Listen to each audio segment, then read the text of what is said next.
Okay, folks, gather round, let's talk tariffs. Specifically, these things called reciprocal tariffs. Sound fancy? It's not. Imagine two kids, Billy and Susie, both with cookies. Billy says, "I'll trade you one of mine for one of yours." Susie's like, "Nah, I'm good." Then Billy gets all huffy and goes, "Fine, if you won't trade fairly, I'm charging you extra for my cookies." That, my friends, is a tariff. Now Susie, not being one to back down, says, "Oh yeah? Well, now cookies just got more expensive for." Boom! Reciprocal tariff. It's basically a you tax me, I tax you back situation between countries. They do it with all sorts of stuff, not just cookies, sadly. Cars, bananas, those little umbrellas for your fancy drinks, you name it. Alright, so why are countries acting like toddlers in a sandbox? Seems kinda counterproductive, right? Well, sometimes they have their reasons. One biggie is protecting their own industries. Let's say China's selling super cheap TVs, like ridiculously cheap. This could put American TV makers out of business, right? So, the US might slap a tariff on those Chinese TVs, making them pricier. Now, American-made TVs are more competitive. Another reason? Sometimes it's about playing hardball. One country might use tariffs to try and force another country to change a policy they don't like.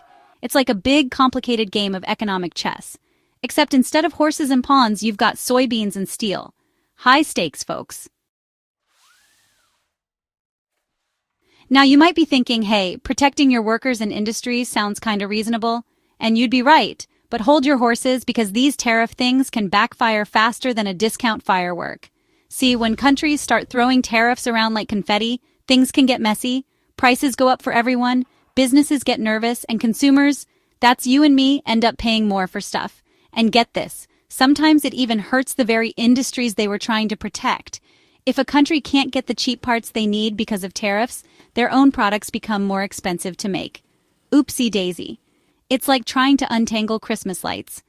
Except these lights are hooked up to the entire global economy, and instead of twinkling cheerfully, they're sparking dangerously. Fun times.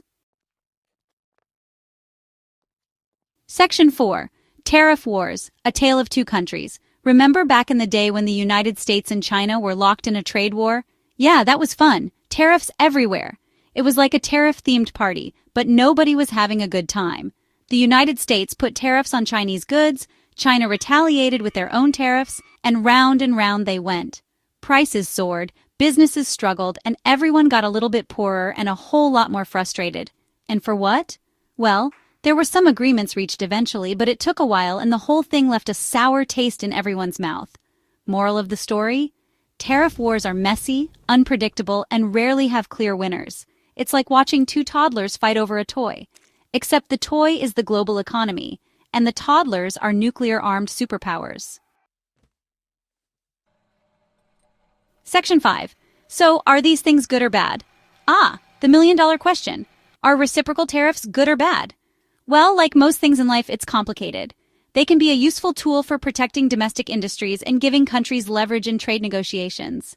But they can also lead to higher prices, economic uncertainty, and even full-blown trade wars. It's all about finding that delicate balance, folks.